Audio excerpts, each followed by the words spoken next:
Picture this. You're a 10-year-old girl playing with your dolls in the courtyard of your family's home in ancient Rome. The morning sun filters through the columns as your mother hums while weaving nearby. Your father discusses business with visiting clients. It's an ordinary day in 57 BCE until the sound of ceremonial horns echoes through your neighborhood. The Pontifex Maximus has arrived to make his selection. You watch from behind your mother's robes as the highest priest in Rome examines the gathered children. His eyes scan each face with clinical precision. When his gaze falls upon you, time stops. He raises his staff and speaks the words that will destroy your childhood forever. This one serves Vesta. Your mother collapses to her knees weeping. Your father stands frozen, knowing that refusing means death for the entire family. You don't understand why everyone is crying. You've just been chosen for the highest honor a Roman girl can receive. What you don't realize is that you've been sentenced to 30 years of sacred terror, followed by punishment so horrific that death would seem merciful. Before diving into these forgotten stories of suffering and survival, if you enjoy learning about the hidden truths of history, consider hitting that like button and subscribing for more content like this. And please comment below to let me know where you're listening from. I find it incredible that we're exploring these ancient stories together from different parts of the world, connected across time and space by our shared curiosity about the past. Today, we're going to uncover the 3 most horrific punishments that awaited Rome's Vestal virgins. What you're about to hear isn't taught in any classroom because the reality was too disturbing for sanitized history books. These weren't just religious ceremonies gone wrong. They were systematic torture methods designed to control women through fear, disguised as divine justice. The selection of a Vestal virgin wasn't an honor. It was a kidnapping sanctioned by the state and blessed by the gods. The requirements were specific and chilling. The candidate had to be between 6 and 10 years old, with both parents alive, born of Roman citizens, and free from any physical defect. She needed to be the product of a legally valid marriage, symbolically perfect in every way. But here's what most people don't realize about this selection process. Families actively hid their daughters when the Pontifex Maximus made his rounds. They would send girls to relatives in distant provinces, claim sudden illnesses, or even temporarily disfigure them with cosmetics to make them unsuitable. The selection wasn't celebrated, it was feared. When a girl was chosen, the transformation began immediately. She was taken from her family that same day, never to return home again. Her birth name was erased and replaced with a title that marked her as property of the goddess Vesta. She couldn't inherit from her family, couldn't own property in her own name, and couldn't even write letters without supervision. The House of Vestals, where she would live for 3 decades, was described by ancient writers as the most beautiful prison ever built. Located in the Roman Forum adjacent to the Temple of Vesta, it featured marble columns, ornate gardens, and luxurious furnishings. But luxury couldn't disguise the reality that she was now a prisoner whose every movement was monitored by senior Vestals and priests. Her education began with learning the 3 sacred laws that would govern every moment of her remaining life. First, perpetual virginity for 30 years, with no possibility of marriage or physical intimacy. Second, absolute obedience to the Pontifex Maximus and senior religious authorities. Third, constant guardianship of the sacred flame that supposedly kept Rome itself alive. These weren't suggestions or guidelines. They were laws backed by punishments that made Roman crucifixions look humane. The young girl learned that her body no longer belonged to her. It belonged to Rome. And Rome had very specific ideas about what happened to women who failed in their duties. The Vestal was told that she was sacred, chosen by the gods, blessed above all other women in the Empire. What they didn't tell her was that this sacred status made her punishments even more brutal. Because she was holy, she couldn't be executed like a common criminal. Instead, Rome had developed specialized torture methods that preserved her sanctity while destroying her humanity. Ancient sources describe new Vestals weeping for months after their selection, begging to return home, refusing to eat until forced. Senior Vestals would tell them that resistance was futile, that the goddess had chosen them, and that their suffering was part of their sacred duty. But the real message was simpler and more terrifying. You belong to us now, forever. The psychological conditioning was systematic and complete. The girl learned that her worth as a person depended entirely on her performance as a Vestal. Any mistake, any moment of doubt, any sign of human weakness could trigger punishment that would make her long for death. But death wasn't allowed. She was too sacred to kill and too valuable to release. This sacred status became the foundation for punishments so creative in their cruelty that they've been studied by modern psychologists as examples of institutionalized psychological warfare. Rome had perfected the art of destroying a person's spirit while keeping their body alive to continue suffering. If you thought being selected as a Vestal Virgin was the worst part of the story, you haven't heard about what happened when they made their first mistake. The sacred flame in the Temple of Vesta was supposed to burn eternally, representing Rome's divine protection and eternal existence. If that flame ever went out, it wasn't just considered a religious failure. It was treated as an act of treason against the Roman state. When the flame died, the investigation began immediately. The Pontifex Maximus would interrogate each Vestal individually, searching for signs of negligence, distraction, or moral corruption that might have caused this catastrophe. The questioning could last for days, with the suspect isolated in a windowless chamber beneath the temple, deprived of food and sleep until she confessed to some failing. But confession was just the beginning. The punishment was called the Verberatio, and it took place in absolute darkness in the depths of the temple complex. The condemned Vestal would be stripped naked and bound to a wooden frame designed specifically for this purpose. The Pontifex Maximus himself would administer the beating, using consecrated rods that had been blessed in Vesta's name. The beating wasn't random violence. It was a carefully orchestrated ritual designed to inflict maximum pain while preserving the Vestal's sacred status. She couldn't be allowed to scream, because her voice was considered holy. A leather gag would be placed in her mouth, muffling any sounds of agony. She couldn't be allowed to bleed, visibly, because her blood was consecrated.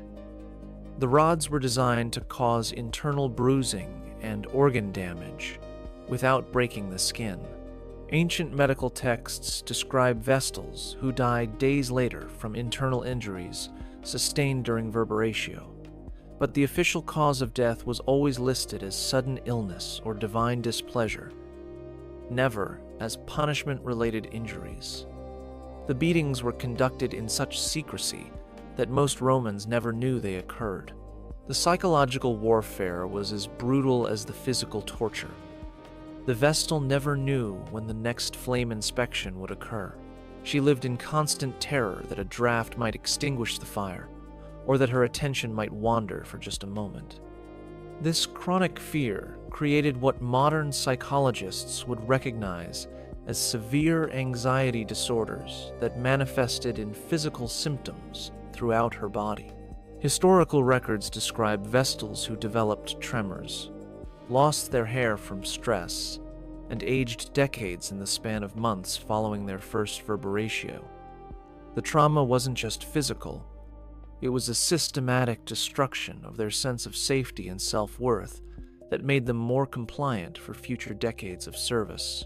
But the most insidious aspect of this punishment was its randomness. The sacred flame could die from natural causes, completely beyond any Vestal's control. A sudden wind, a structural problem with the temple, or even sabotage by enemies could extinguish it. But responsibility always fell on the Vestals, and punishment was always inevitable. Some historical accounts suggest that the flame was deliberately extinguished by authorities who wanted to punish particular Vestals for political reasons or personal grudges. The religious pretext gave them perfect cover for what was essentially state-sanctioned torture of defenseless women. The recovery process was deliberately prolonged to maximize psychological impact. The injured Vestal would be tended by temple physicians who had been instructed to provide minimal care, ensuring that her recovery was slow and painful. She would be reminded daily that her suffering was deserved, that she had failed in her sacred duty, and that only perfect service going forward might prevent future punishment. This created a cycle of trauma and compliance that lasted for decades. Vestals who survived Verberatio became completely subservient, terrified of showing any sign of independence or individuality that might trigger another round of punishment. They transformed from human beings into hollow shells that performed their duties with mechanical precision while their spirits slowly died inside.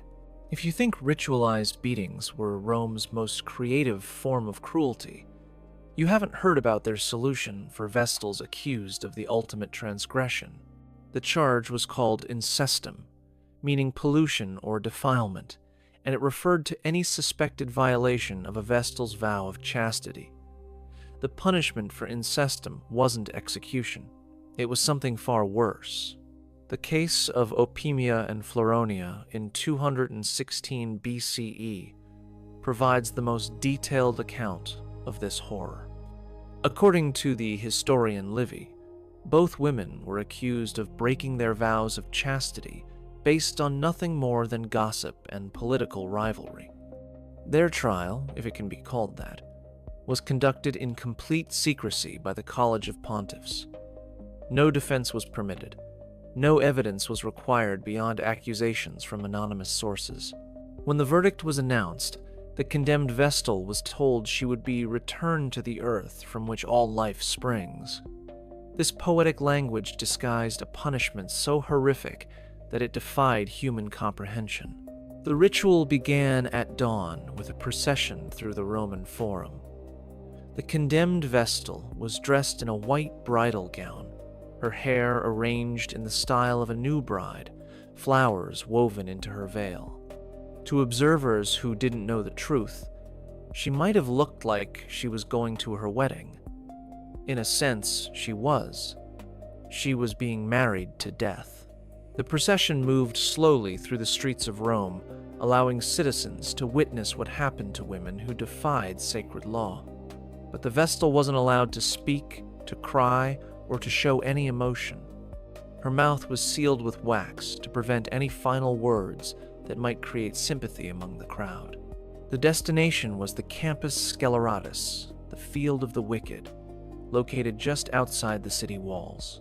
There, workers had spent days preparing her final resting place. A chamber had been carved into the earth, accessed by a narrow staircase that would be sealed forever once she descended.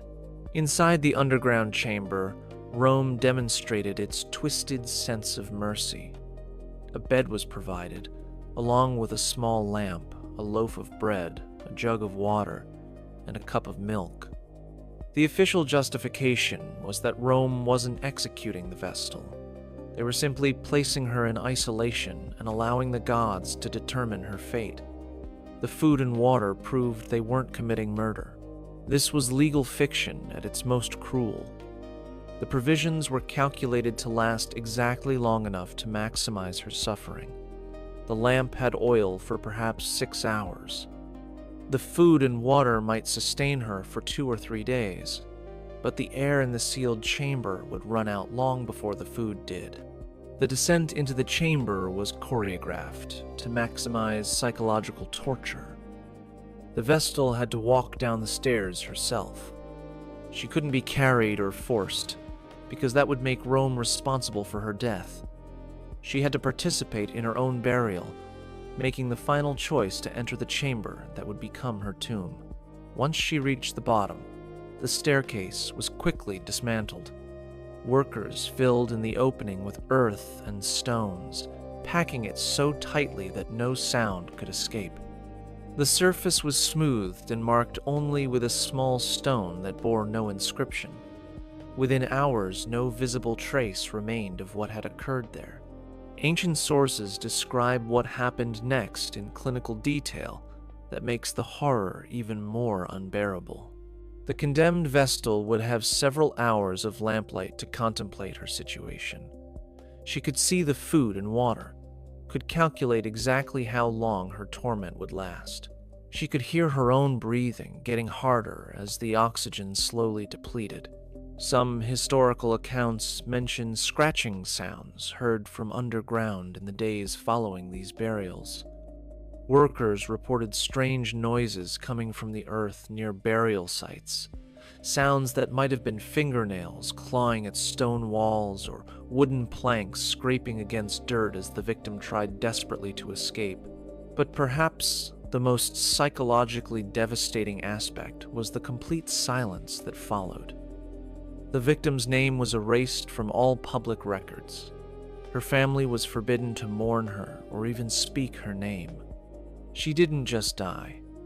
She was retroactively removed from existence, as if she had never been born.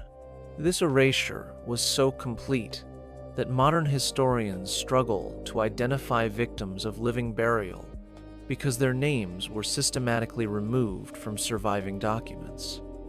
We know the practice occurred regularly over centuries, but the victims became nameless shadows lost to historical memory. The legal justification remained the same throughout Roman history, because the Vestal entered the chamber voluntarily, because food and water were provided, because no Roman citizen directly killed her. This wasn't considered execution. It was simply divine judgment, expressed through natural consequences. After 30 years of service, surviving Vestals were theoretically free to leave temple life and reintegrate into Roman society. They received ceremonies honoring their decades of faithful service, financial rewards from the imperial treasury, and official permission to marry and start families. This sounds like a happy ending to a difficult life, but the reality was far more sinister. Consider the mathematics of this freedom. A woman selected at age 8 would be released at 38. In an era when most Roman women married in their teens and began bearing children immediately, a 38-year-old woman was considered past her childbearing prime and largely unmarriageable. The freedom to marry was meaningless when no one wanted to marry you, but the social obstacles were even more brutal than biological ones. Romans believed that a woman who had spent 3 decades in sacred service was fundamentally different from normal women. She had been touched by divine forces in ways that made her unsuitable for ordinary human relationships. Men feared that marrying a former Vestal would bring divine retribution, or that her years of enforced celibacy had somehow corrupted her ability to be a proper wife. The case of Claudia Quinta illustrates this cruel reality. After completing her service in 43 CE, she was granted a substantial dowry and introduced to several potential husbands from respectable families. But each engagement was broken when the men's families consulted religious authorities, who declared that marrying a former Vestal would pollute their bloodlines and anger the gods. Claudia spent her remaining 20 years living alone in a small house outside Rome, shunned by the society she had served faithfully. She never married, never had children, and died in complete isolation. Her funeral was attended by no one except hired mourners, and she was buried in an unmarked grave. The financial rewards promised to former Vestals often failed to materialize due to bureaucratic obstacles and legal technicalities. Many discovered that their promised pensions had been reduced or eliminated entirely during their decades of service. They emerged from temple life not just socially isolated, but economically desperate, with no family support system and no practical skills for earning a living. The psychological damage from 3 decades of institutionalized trauma created additional barriers to normal life. Former Vestals frequently suffered from what modern medicine would recognize as severe post-traumatic stress disorder. They experienced panic attacks, paranoid episodes, and difficulty forming normal human relationships after years of emotional suppression and social isolation. Historical accounts describe former Vestals who would wake screaming from nightmares about the sacred flame going out, who compulsively checked and rechecked locks on their doors, who couldn't bear to be touched by another human being. Their minds had been so thoroughly conditioned by fear and isolation that freedom felt more terrifying than captivity. Some attempted suicide rather than face life outside the temple. Others retreated into complete hermitage, recreating their temple isolation in private homes where they lived like ghosts of their former selves. A few tried desperately to reintegrate into society, but found themselves completely unprepared for basic social interactions after decades of ritualized behavior. The most tragic cases involved former Vestals who developed what historians called sacred madness. They would wander through Rome claiming to receive visions from Vesta, preaching to crowds about divine revelations, and performing bizarre rituals in public spaces. Roman authorities usually ignored these displays, treating the women as harmless lunatics rather than addressing the systematic trauma that had created their conditions. Perhaps most cruelly, some former Vestals were recruited back into temple service as advisors or supervisors, perpetuating the cycle of abuse by training new generations of victims. Having survived their own torture, they became complicit in inflicting the same suffering on younger women, creating an institutional memory that preserved these brutal practices for centuries. The promise of freedom after 30 years of service was revealed as the cruelest deception of all. These women had sacrificed their youth, their fertility, their families, and their sanity for Rome. In return, they received social exile, economic abandonment, and psychological destruction that lasted until their deaths. The treatment of Vestal virgins reveals the sophisticated cruelty that Rome could disguise as religious devotion. These women weren't just victims of individual sadists or corrupt officials. They were casualties of a systematic program designed to control female autonomy through institutionalized terror. Modern psychological analysis of historical accounts suggests that the Vestal Virgin system was essentially a centuries-long experiment in trauma-based social control. By taking girls at their most vulnerable age, isolating them from normal human development, and subjecting them to unpredictable punishment and reward cycles, Rome created a class of women who were completely dependent on institutional approval for survival. The 3 punishments we've explored represent escalating levels of dehumanization. The ritual beatings destroyed their sense of physical safety. Living burial eliminated their hope for future freedom. And the false promise of eventual liberation crushed their spirits entirely by revealing that even faithful service led only to abandonment and exile. What makes this system particularly horrific is how completely it was normalized within Roman society. Citizens who would have been outraged by similar treatment of male slaves accepted the torture of Vestal virgins as necessary for maintaining divine favor and social order. The religious justification made the cruelty invisible to most contemporaries and historians. The legacy of these practices extends far beyond ancient Rome. The systematic use of sexual purity as a tool for social control The institutionalization of violence against women within religious frameworks, and the psychological manipulation of victims into accepting their own oppression can be found throughout history and continue in various forms today. These forgotten women deserve to be remembered not as symbols of Roman piety, but as human beings who endured unimaginable suffering in service to an empire that valued their compliance more than their humanity.